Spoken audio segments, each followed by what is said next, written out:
The mountain man said, "I have 1 year left. Give me a son, and you can keep everything." Carthos Ridge was not a place where people came to live. It was a place where people ended up when they had nowhere else to go. The sky was always gray, filled with thick dust storms that never fully stopped. The wind howled through broken buildings and empty mining tunnels. Once, big companies had come here to dig for rare minerals. They built machines, cities, and promised a bright future. But the minerals ran out, and so did the companies. They left behind rusted machines, empty homes, and a few people who could not afford to leave. Now, Carthos Ridge was just a forgotten place at the edge of space. But even here, there were stories. And the biggest story of all was about the mountain man. His real name was Elias Varn, but no one used that name anymore. People just called him the mountain man. He lived far above the colony, high up in the Black Mountains where no one else dared to go. The air there was thin, the storms were stronger, and strange creatures sometimes moved in the shadows. But none of that scared people as much as Elias himself. Some said he was a former soldier from Earth. Some said he was not fully human anymore. Some said he had killed entire teams of trained fighters by himself. No one knew the full truth, but everyone knew one thing. You did not go near the mountain. Elias Varn stood at the edge of his fortress and looked down at the world below. The fortress was built into the mountain itself. It was made of dark metal and stone, with heavy doors and silent weapons hidden in the walls. Old machines still worked inside, even after all these years. It was quiet, too quiet. Elias leaned slightly on the wall as a sharp pain moved through his body. His breathing was slow and heavy. The systems inside him, old implants from a long war, were failing. Once, they had made him strong. Now, they were slowly killing him. He already knew the truth. He did not have much time left. Maybe a year, maybe less. He had faced death many times before. It did not scare him, but something else did. For the first time in his life, Elias felt something empty inside him. Not fear, not pain, but nothing. No future. No one. Inside the fortress, there were rooms full of things from the past. Old books from Earth. Music files. Pictures of places that no longer existed. Elias walked slowly through one of these rooms. He stopped in front of a small screen. On it was a picture. A green world. Blue sky. People smiling. Earth. He stared at it for a long time. Then he turned it off. "Doesn't matter anymore," he said quietly. But even as he said it, he knew it wasn't true. Something did matter. He just did not know how to fix it. Later that day, Elias made a decision. It was not a smart decision. It was not a safe decision. But it was the only one he had. The people of Carthos Ridge noticed something strange that evening. The mountain lights turned off. For the first time in years, the fortress above went dark. At first, people thought it was a storm problem. But then someone saw a figure walking down the mountain path. Tall, slow, heavy steps. And suddenly, fear spread through the colony. The mountain man is coming down. Shops closed, doors locked, people disappeared into their homes. Even the local gang members, who normally acted brave, stepped back and stayed quiet. No one wanted trouble with Elias Varn. Elias walked into the center of the settlement. Dust moved around his boots as he stopped in the main square. He looked older than the stories. His hair was gray. His face had deep scars. One of his eyes had a faint mechanical glow. But there was still something dangerous about him. Something that told everyone he was not a man to be challenged.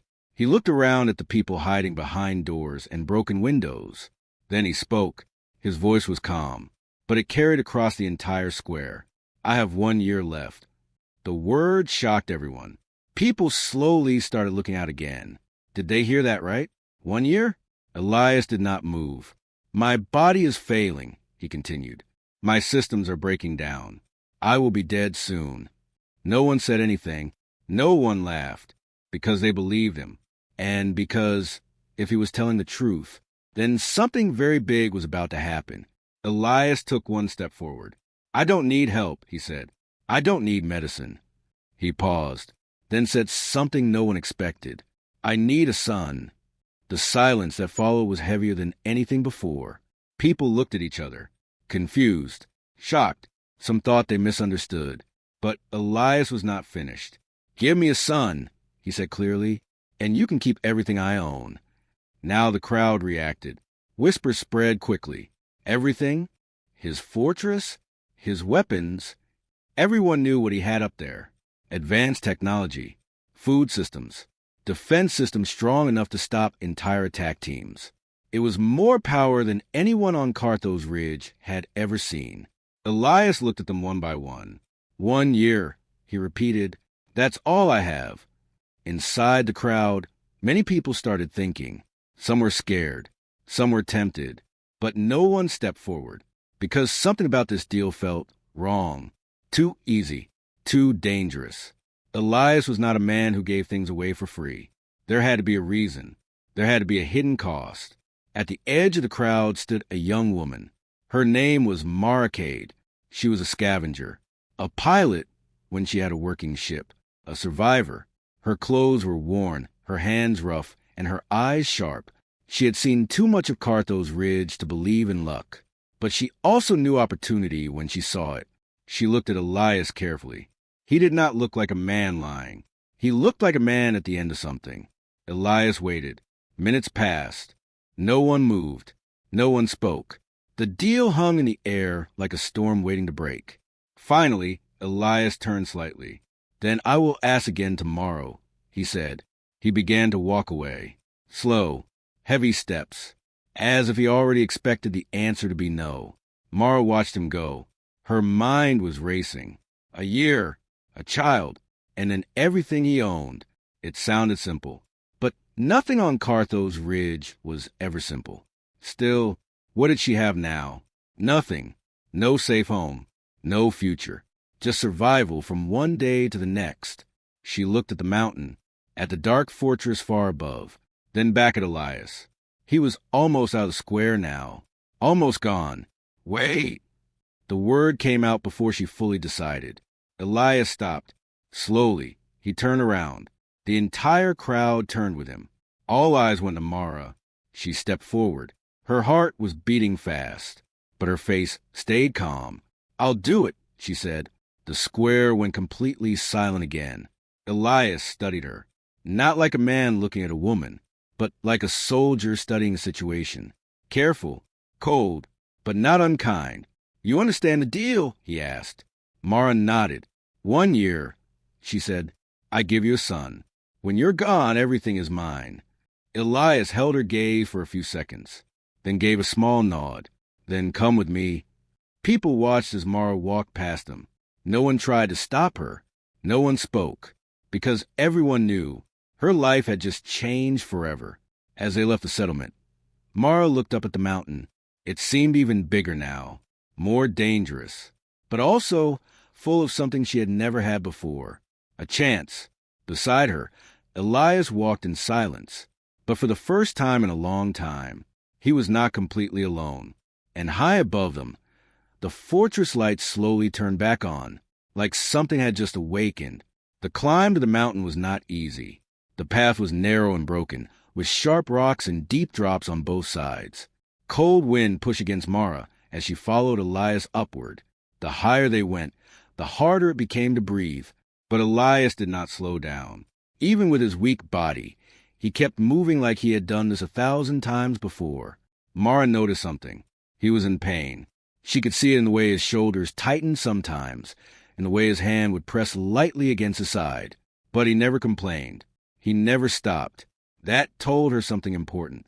This man was used to suffering. After hours of climbing, they finally reached the top. Mara stopped. She had seen the mountain from far away many times. But standing in front of the fortress was something else. It was huge. Dark metal walls were built into the rock itself. Heavy doors stood tall, covered in marks from old attacks. Small lights blinked along the surface, scanning everything. It looked less like a home, and more like a weapon. Elias walked forward without hesitation. As he got closer, the fortress reacted. Lights turned green. Hidden machines moved quietly inside the walls. The large doors opened with a deep sound. Mara felt a chill. This place was alive. Stay close. Elias said. It was the first thing he had said since they left the colony. Mara nodded and followed him inside.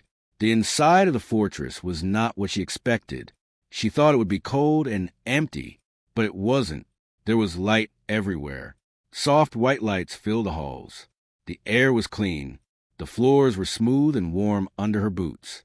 Machines worked quietly in the background, and there were plants, real green plants.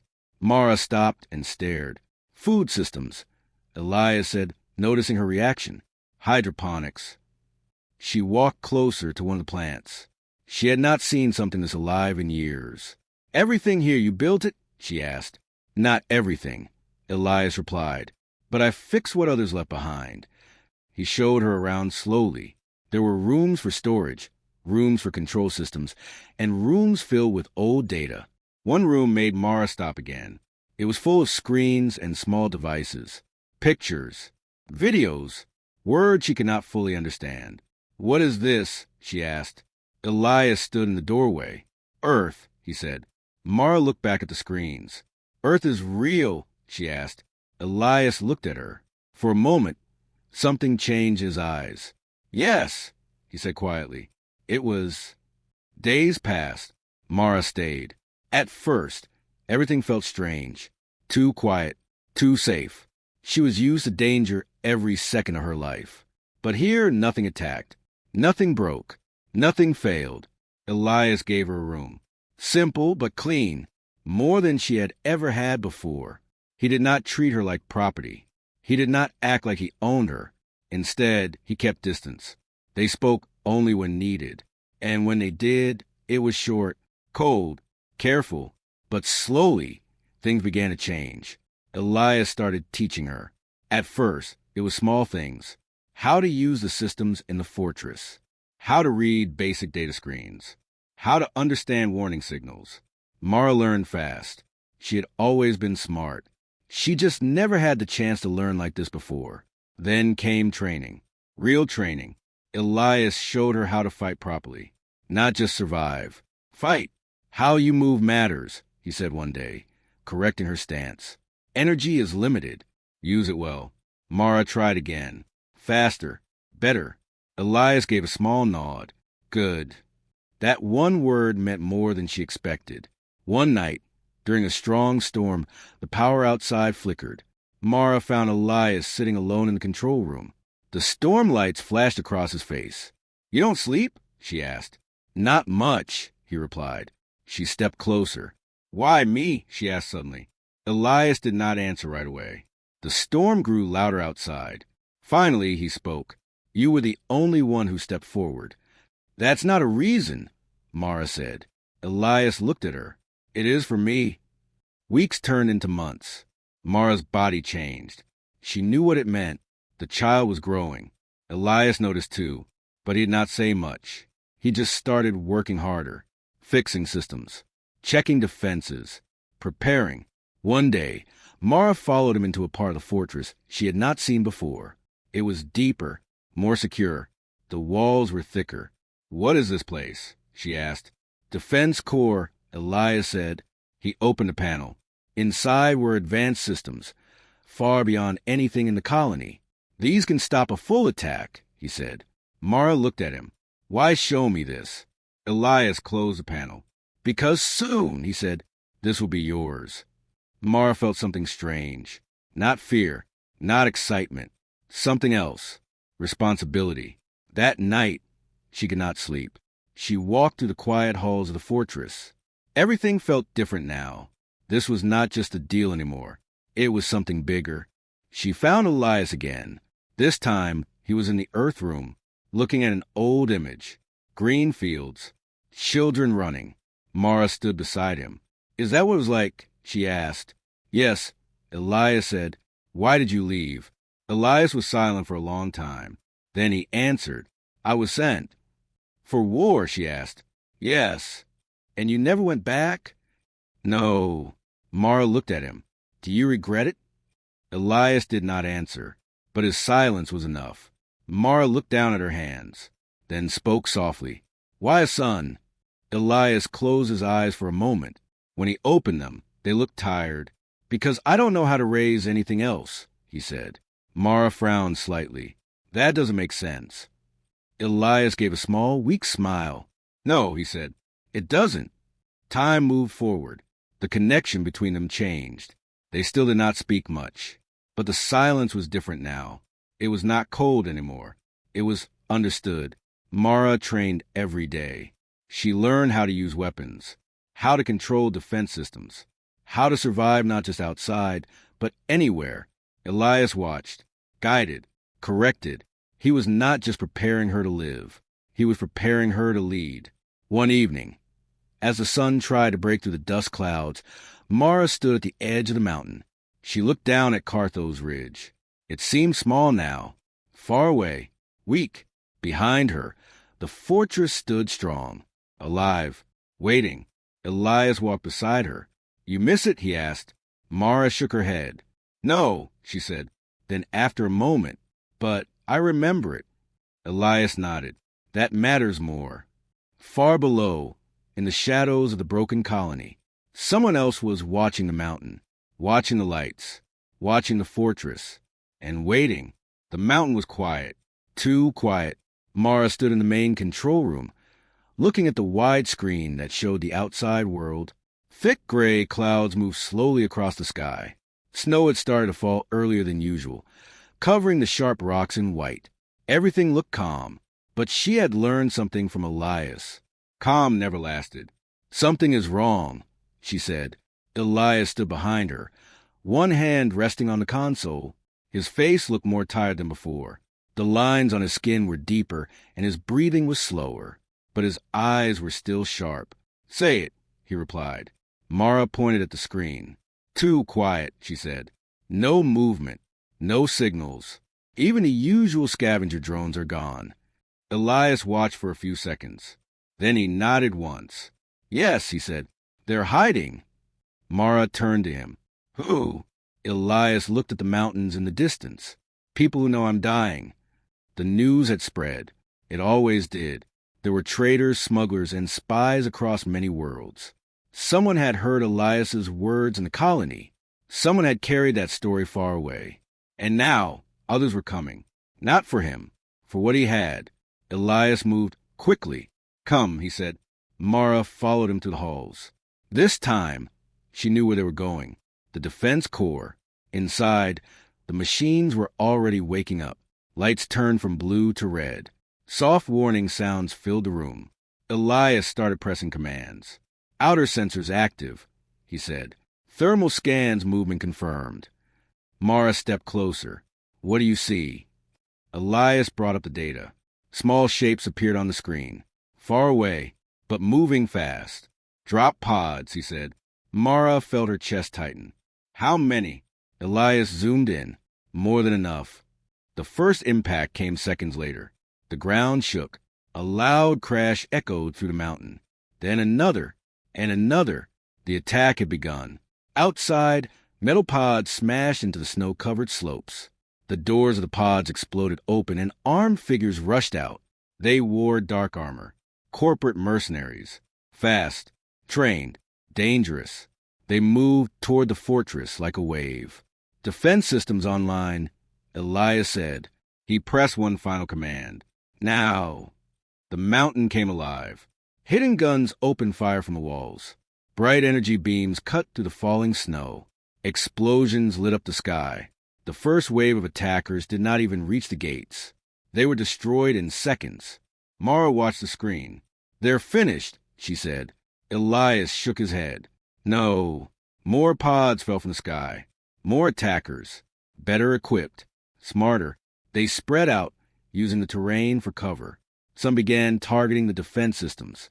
"Smart," Elias said quietly. "They've studied this place." Mara looked at him. "Then what do we do?" Elias turned to her. "We fight." He handed her a weapon. It was heavier than anything she had used before. "Stay behind me," he said. Mara shook her head. "No." Elias paused. Mara held the weapon firmly. "I trained for this," she said. "I'm not hiding." Elias studied her, then gave a small nod. "Stay alive," he said. The fortress doors opened. Cold wind rushed inside. Snow blew across the floor. And then they stepped out. The battlefield was chaos. Explosions, gunfire, shouting. The snow turned dark in places. Mara moved carefully, just like Elias had taught her. Slow, focused. Every movement had a purpose. An enemy appeared from behind a rock. Mara reacted instantly. She fired. The enemy dropped. Her hands shook for a second. Then she steadied herself. No time to think. Elias was already moving ahead. He was faster than she expected. Even with his weak body, his movements were sharp, clean, precise. He fought like someone who had done this his whole life, because he had. But Mara saw something else too. He was slowing down. Every attack cost him more energy. Every step looked harder. More enemies reached the lower walls. Some tried to climb. Some used heavy weapons. A blast hit one of the defense turrets. It exploded. Left side. Mara shouted. Elias turned. Go, he ordered. Mara ran. She reached the damaged section. 2 enemies were already there. She took a deep breath, then attacked. Just like training. 1 step. Aim. Fire. The first enemy fell. The second rushed her. Too close. Mara dropped the gun and moved. She blocked the attack. Struck back. Hard. The enemy fell into the snow. She stood there, breathing fast. She had done it, not survived. Won. Back on the main field, the battle continued. But slowly, the attackers were losing. The fortress was too strong. Elias was too dangerous. And Mara was no longer just a survivor. She was a fighter. The last group of enemies tried to retreat. They ran toward their landing point. But they did not make it far. The mountain did not let them leave. Silence returned. Slowly. Heavy. The snow kept falling, covering the marks of battle. Mara walked back toward the fortress. Her body was tired, her hands still shaking. But she was alive. She found Elias near the entrance. He was standing still. Too still. Elias? She said. No answer. She stepped closer. His breathing was weak, unsteady. Then he fell. Mara rushed forward and caught him. Hey, she shouted. Stay with me. Elias's eyes opened slightly. His voice was very weak. Systems failing, he said. Mara shook her head. No, not now. Not like this. Elias looked at her, then slowly placed his hand over hers. You don't need me anymore, he said softly. Mara's eyes filled with anger. Yes, I do, she said. Elias gave a small smile. No, he said. You never did. Mara held him tightly. Snow fell around them. The mountain stood silent again. But everything had changed. Far away, more ships moved through space. Watching, waiting, because the story of the mountain man was not over yet. And now, it was no longer just his story. The mountain was silent again. After the battle, everything felt different. The snow kept falling, slowly covering the broken ground, the marks of fire, and the places where men had fallen. The fortress stood strong, but the air around it felt heavy. Mara sat beside Elias inside the main hall. He was lying on a low bed, connected to machines that tried to keep him stable. Soft lights blinked around him. The sound of weak breathing filled the quiet room. He was still alive, but barely. Days passed. Elias did not wake. Mara stayed close. She did not leave his side unless she had to. She checked the systems, repaired what she could, watched the sensors, and waited. The child inside her was growing. She could feel it now. Every day, a small life, a future. One night, the storm outside grew stronger than ever. Winds hit the mountain like waves. The lights flickered. Mara stood in the control room, watching the sensors. No enemies, no movement, just the storm. Then she heard a sound behind her, a weak voice. Mara. She turned quickly. Elias was awake. She rushed to him. You're back, she said. Elias tried to smile. Not for long, he replied. Mara shook her head. Don't say that. Elias looked at her. His eyes were calm. I don't have much time, he said. So listen carefully. Mara stayed quiet. Elias slowly raised his hand and pointed toward the walls. This place, everything here, it's yours now, he said. Mara frowned. You already said that. Elias shook his head slightly. No, you don't understand. He coughed. It hurt him, but he continued. This is not just a fortress. It's a system. It learns. It adapts. It protects. Mara listened carefully. I built it to survive anything, Elias said. But now, it needs someone to guide it. He looked at her directly. That someone is you. Mara felt something heavy in her chest. Responsibility. Fear. But also strength. Elias reached for a small device near the bed. He handed it to her. Core access, he said. Only you can control everything now. Mara took it slowly. It felt warm in her hand. Real. And the child, Elias continued. Mara looked down for a second, then back at him. Yes, she said softly. Elias's voice became even quieter. Teach him, he said. Not how to fight, but how to choose. Mara did not fully understand, but she nodded anyway. Elias closed his eyes for a moment, then opened them again. For a long time, I thought strength was enough, he said. But I was wrong. Mara stayed silent, listening. Strength without purpose is empty, Elias said. And I lived too long like that. He looked at her one last time. You gave me something I didn't have, he said. Mara felt her throat tighten. What? She asked. Elias's voice was almost gone now. A reason, he said. The machines around him made a soft sound. Slower, weaker. Mara held his hand. I'm here, she said. Elias did not reply, but his grip tightened slightly. For a moment, then it stopped. The room became very quiet. Mara did not move. She sat there, holding his hand, as the storm outside slowly calmed. The mountain man was gone. Days later, Mara stood at the highest point of the fortress. She looked down at Carthow's ridge. The colony still stood, broken, weak, but alive. She thought about leaving, taking everything and going somewhere better, somewhere safer. But then she remembered Elias's words. Teach him how to choose.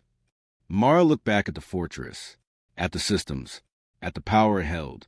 This place could change everything, not just for her, for everyone below. So she made a decision. The next time the people of Carthow's ridge looked up at the mountain, they saw something new. The gates were open. At first, no one moved. They thought it was a trap, a trick. But then a message came through the old communication systems. Clear, simple. The mountain is open. Come if you want a future. People did not believe it at first. But slowly, carefully, they started to come. Mara stood at the entrance as the first group arrived. They looked afraid, unsure, just like she once was. She did not greet them like a ruler. She did not threaten them. She simply stepped aside and let them enter. Inside, the fortress began to change. Rooms opened. Systems expanded. Food was shared. Knowledge was taught. People learned how to fix, build, and grow. Carthow's Ridge was no longer just a dying colony. It was becoming something new. Months passed. The storms became less frightening. The people became stronger, together. And then the child was born. It was a quiet night. No storm. No noise. Just calm. Mara held the baby in her arms. A boy. Small. Alive. She looked at his face. Then out at the mountain. You have his eyes, she said softly. As the boy grew, he learned many things. He learned about the old world, about survival, about the mountain, but most importantly, he learned about choice. Mara told him stories, not of a dangerous man, not of a killer, but of someone who changed at the end, someone who chose to build instead of destroy. Years later, the boy stood where Elias once stood, at the edge of the mountain, looking down at the world below. But this time, the world was not broken. It was alive. Behind him, the fortress stood strong, filled with people, filled with life, and the story of the mountain man lived on, not as fear, but as hope. Final line, on a forgotten world at the edge of space. Humanity did not survive because it was the strongest. It survived because, even in the end, it chose to build something that would last.